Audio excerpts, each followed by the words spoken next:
अरे जागो, उठो, खड़ी हो जाओ, चाहे अपने शीश कटाओ।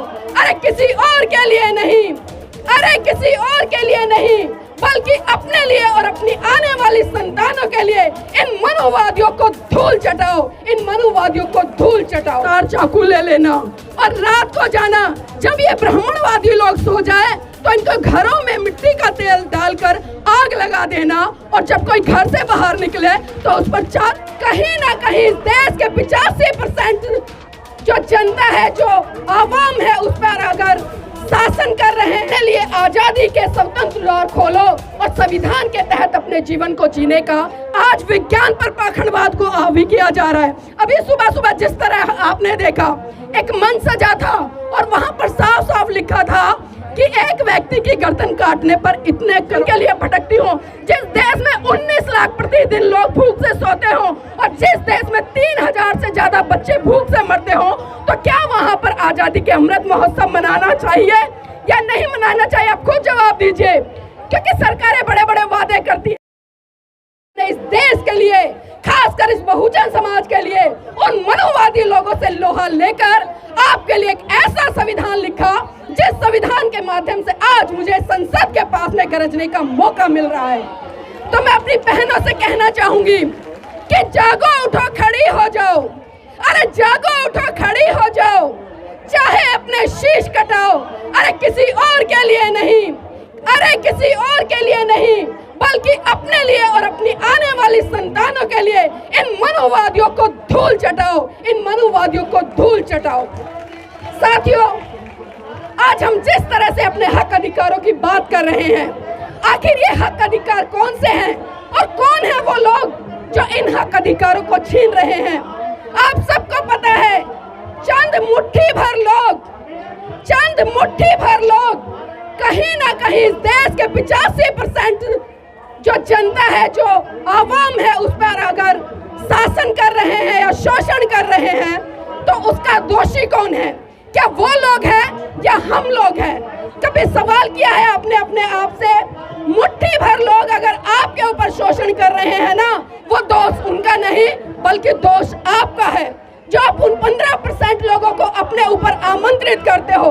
क्योंकि साथियों, जिस तरह से पेरियार जी ने लगातार पाखंडवाद, रूढ़िवाद, अंधविश्वास के खिलाफ आंदोलन छेड़ा और साफ साफ उन्होंने कहा कि ईश्वर नहीं है, ईश्वर बिल्कुल भी नहीं है, और जो लोग ईश्वर की पूजा करते हैं मैं उन्हें मूर्ख मानता हूँ, और जो लोग ईश्वर का प्रचार करते हैं वो धूर्त है, पापी है, दुराचारी है। तो इसलिए मेरे समाज के लोगों, उन रूढ़िवादी परंपराओं से बाहर निकलो, उस अंधविश्वास से बाहर निकलो, उन पाखंडवाद की जंजीरों को तोड़कर अपने लिए आजादी के स्वतंत्र द्वार खोलो और संविधान के तहत अपने जीवन को जीने का एक मुकाम हासिल करो। क्योंकि लगातार हम बात कर रहे हैं, तमाम वक्ताओं ने बात की कि संविधान खतरे में है। अरे भाई, संविधान खतरे में है तो हम क्या कर रहे हैं?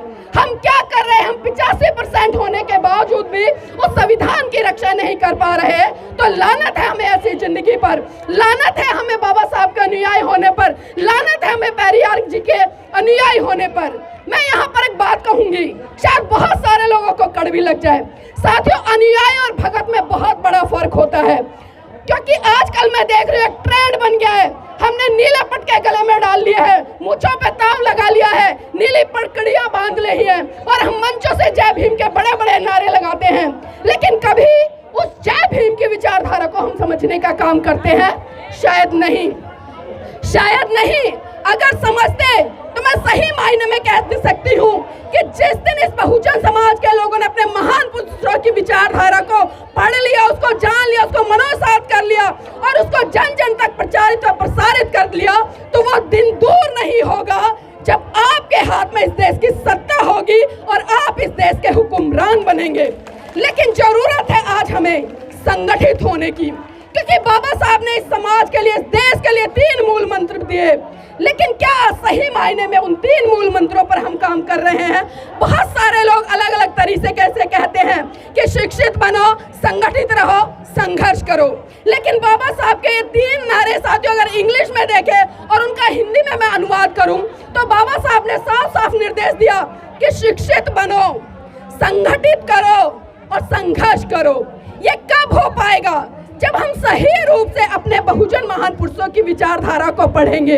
लेकिन आज हम अपने महान पुरुषों की विचारधारा को नहीं पढ़ रहे हैं, सिर्फ खाली उनका गुणगान कर रहे हैं, उनके नारे लगा रहे हैं, उनके नाम के बड़े बड़े मंच सजा रहे हैं, लेकिन सही मायने में धरातल पर जाकर जो काम हम लोगों को करना चाहिए शायद नहीं कर रहे हैं। मैं अपने आप को भी इंक्लूड कर रही हूँ उसमें, मैं किसी का नाम नहीं ले रही, क्योंकि आज बहुत सारी कमियां हैं हम में। हम दूसरों की तरफ तो उंगलियां उठा लेते हैं, लेकिन कभी भी अपने गलेबान में झांकने का काम नहीं करते। और जिस दिन हमने ये काम शुरू कर दिया ना, मैं फिर दोबारा से कह रही हूँ कि आप इस देश की सत्ता पर राज करेंगे। लेकिन साथियों, जो अनुयायी होता है, क्योंकि मैंने यहाँ पर भक्त की डेफिनेशन दी कि वो जो जयकार करता है, वो फूल मालाएं चढ़ाता है, हर साल उनकी जयंतियां मना लेता है और फिर उसके बाद घर में जाकर आराम से सो जाता है। लेकिन जो अनुयायी होता है, अनुयायी में देखिए कितना बड़ा फर्क होता है। अनुयायी भी बाबा साहब की और महान पुरुषों की जयंतियां मनाता है, उनके संघर्षों को समझता है, उनकी विचारधारा को मनोसात करता है, लेकिन वो कभी भी घर में जाकर नहीं सोता भक्तों की तरह, बल्कि वो रात दिन जमीन पे जाकर समाज के बीच में जाकर समाज के लोगों को जगाने का काम करता है। और यही काम लगातार मेरे समाज की तमाम बहन बेटियां कर रही हैं। बाबा साहब ने एक बात कही थी कि मैं किसी भी समाज की उन्नति इस बात से आंकता हूँ कि उस समाज की महिलाएं कितनी पढ़ी लिखी हैं और कितनी जागरूक हैं। और आज यहाँ पर मुझे देखकर बहुत खुशी हुई और मैं गारंटी से कहती हूँ अगर बाबा साहब आज जिंदा होते तो शायद इस नारी शक्ति को देखकर वो गदगद हो गए होते, क्योंकि आज कहीं ना कहीं मेरे समाज की बहन बेटियां मिशन मूवमेंट में निकलकर आगे बढ़ रही हैं और उस कारवां को संभाल के रख के लेके आगे तक ले जा रही हैं। क्योंकि साथियों, अक्सर हमने देखा है क्योंकि कहीं ना कहीं बहुजन समाज के साथ साथ देश की महिलाएं भी पाखंडवाद, रूढ़िवाद और न जाने कितनी परंपराओं में फंसी हुई हैं। लेकिन यहाँ पर मैं पेरियार जी की साथियों कुछ घटना का जिक्र जरूर करना चाहूंगी, क्योंकि आज उनकी जयंती भी हम यहाँ पर हर्षोल्लास के साथ मना रहे हैं। साथियों, बात उस समय की है जब तमिलनाडु में एक ब्राह्मण राज्यपाल को नियुक्त किया गया, क्योंकि जिस तरह से पेरियार जी लगातार ब्राह्मणवाद पर प्रहार कर रहे थे, लगातार पाखंडवाद पर प्रहार कर रहे थे, तो उन्होंने एक बहुत बड़ी जनसभा का आयोजन किया और वहां पर अपने समाज के लोगों को संबोधित करते हुए कहा कि ऐ मेरे समाज के लोगों, हम किसी भी कीमत पर इस ब्राह्मणवादी राज्यपाल की नियुक्ति नहीं होने देंगे। और उसके लिए साथियों उन्होंने क्या किया, उन्होंने समाज के सभी लोगों को कहा कि अपने हाथों में एक एक माचिस की डिबिया ले लेना, एक एक मिट्टी के तेल की डिबिया ले लेना और एक एक धारदार चाकू ले लेना और रात को जाना, जब ये ब्राह्मणवादी लोग सो जाए तो इनको घरों में मिट्टी का तेल डालकर आग लगा देना और जब कोई घर से बाहर निकले तो उस पर चारों को छुरी से वार करके उसको जिंदा मत छोड़ना। साथियों, जितना विरोध पेरियार जी ने उस समय किया, उससे कहीं ज्यादा विरोध नेहरू जी का उन ब्राह्मणवादी लोगों ने किया। और उन्होंने साथियों, आपको जानकर आश्चर्य होगा, 2 घंटे में पूरा का पूरा डिसीजन चेंज करा दिया और नेहरू जी को निर्णय लेना पड़ा कि जो ब्राह्मणवादी राज्यपाल था उसको वहां से हटा दिया गया। तो ये ताकत थी हमारे महान पुरुषों की। तो आज मेरे समाज की बहन बेटियों को घर की 4 दीवारी से निकलने की जरूरत है। और आज मैं कहती हूँ हमारी लड़ाई कलम की है, क्योंकि हमारे महान पुरुषों ने हमें कलम थमाई। बाबा साहब, फूले, पेरियार, इन सब ने हमें कलम दी। लेकिन जिस तरह से अगर मैं पेरियार जी की बात करूं तो साथियों उन्होंने जूतों से स्वागत किया, उन्होंने जूते से स्वागत किया। और एक घटना का जरूर मैं जिक्र करना चाहूंगी, क्योंकि आजकल देश में जो सिनेरियो बना हुआ है, कहीं ना कहीं हम देख रहे हैं आज बहुत सारी चीजें ऐसी लादी जा रही हैं जिनका इस देश के लोगों से कोई भी सरोकार नहीं है। आज विज्ञान पर पाखंडवाद को हावी किया जा रहा है। अभी सुबह सुबह जिस तरह आपने देखा, एक मंच सजा था और वहां पर साफ साफ लिखा था कि एक व्यक्ति की गर्दन काटने पर इतने करोड़ रुपए का इनाम। आखिर चल क्या रहा है भारत देश में कि दिन दहाड़े भगवाधारी लोग जिन्होंने की भगवा संस्कृति को भी बदनाम कर दिया है, वो दिन दहाड़े करोड़ों रुपए का इनाम रख देते हैं गर्दन काटने पर। अब सोचिए ये ताकत आती कहां से है इन लोगों को, ये ताकत आती कहां से है, ये हिम्मत आती कहां से है? क्योंकि हम चीजों को समझ नहीं पाते, क्योंकि कहीं ना कहीं सत्ता में बैठे हुए लोग और प्रशासन में बैठे हुए लोग इनके हाथों की भी कठपुतली बने हुए हैं। क्योंकि जो लोग आज लगातार हिंदू राष्ट्र की मांग कर रहे हैं, मैं आपको बता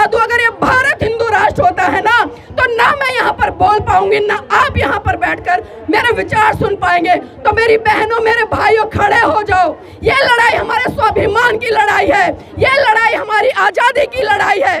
क्योंकि 1947 में हम अंग्रेजों से तो आज़ाद हुए, 1947 में हम अंग्रेजों से आज़ाद हुए, और 75 साल होने पर जिस तरह से भारत की सरकार ने अमृत महोत्सव मनाया, लेकिन मैं उनसे भी पूछना चाहती हूँ कि जिस देश में दिन दहाड़े बहन बेटियों के साथ में बलात्कार हो जाता हो, जिस देश में रोजगार के लिए युवा सड़कों पर भटकता हो, जिस देश में महिलाएं पेंशन के लिए भटकती हो, जिस देश में 19 लाख प्रतिदिन लोग भूख से सोते हो, और जिस देश में 3000 से ज्यादा बच्चे भूख से मरते हो, तो क्या वहाँ पर आज़ादी के अमृत महोत्सव मनाना चाहिए या नहीं मनाना चाहिए? आप खुद जवाब दीजिए।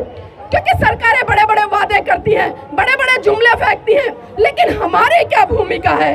आज हम किस तरह से उस दिशा में काम कर रहे हैं? और बाबा साहब ने एक बात और कही थी कि साथियों, आपकी हर समस्या का समाधान संसद के अंदर है, और आपको उस संसद के दरवाजे के अंदर घुसना है, उस ताले को खोलना है। लेकिन इसी के साथ साथ में बाबा साहब ने एक बात और कही थी कि राजनीतिक सत्ता हासिल करने के लिए आपको अपनी गैर राजनीतिक जड़ें मजबूत करनी पड़ेंगी। और वो कौन सी गैर राजनीतिक जड़ें हैं? आज ना तो हमारे धार्मिक आंदोलन है, ना आज हमारे सामाजिक आंदोलन है। मैंने तमाम ऐसे धार्मिक आंदोलन देखे हैं, चाहे लखनऊ की बात करूं, गोरखपुर की बात करूं, दिल्ली की बात करूं, गुजरात की बात करूं, राजस्थान की बात करूं, वहां से भीड़ भरकर वहां बुला ली जाती है, वहां से भरकर वहां बुला ली जाती है। तो क्या हम ऐसे सांस्कृतिक परिवर्तन कर पाएंगे? हम भले कहने के लिए बहुत हो गए, लेकिन जो हमारे संस्कार हैं, हमारी संस्कृति है, आज भी कहीं ना कहीं उसमें हिंदू धर्म का पुट हमें देखने को मिलता है। और यहाँ पर मेरी तमाम बहनें बैठी हैं, एक बार आप खुद अपने तरफ देखिए, सबने मांग में सिंदूर लगाया हुआ है। क्या लगाया हुआ है? मांग में सिंदूर लगाया हुआ है। ये कौन सी संस्कृति का प्रतीक है? बताइए मुझे, ये कौन सी संस्कृति का प्रतीक है? गले में मंगलसूत्र है, ये कौन सी संस्कृति का प्रतीक है? कहने के लिए बहुत सारी बातें हैं, लेकिन यहाँ पर मैं कहना चाहूंगी, अगर सही रूप में, सही तरीके से आपको अपने बहुजन महान पुरुषों की विचारधारा को आगे बढ़ाना है ना, तो उनके विचारों को मनोसात कीजिए, मनोसात करके उनको जन जन तक प्रचारित कीजिए और प्रसारित कीजिए, तभी हम अपने महान पुरुषों के सपने को साकार कर पाएंगे। और जाते जाते सिर्फ इतना कहूंगी कि देखना बहुत कुछ है, देखना बहुत कुछ है, देखते रहिए, करना बहुत कुछ है, करते रहिए। समाज आज भी बलिदान मांगता है, पर सच तो यह है मेरे साथियों, आज आपसे आपकी जान नहीं बल्कि आपका ईमान मांगता है, आपका ईमान मांगता है। और मैं बहुत बहुत धन्यवाद करती हूँ दीदी निर्देश जी को, जिन्होंने ये मंच दिया, और आप सभी को कि आप इतना समय निकाल कर यहाँ पर आए। जय भीम।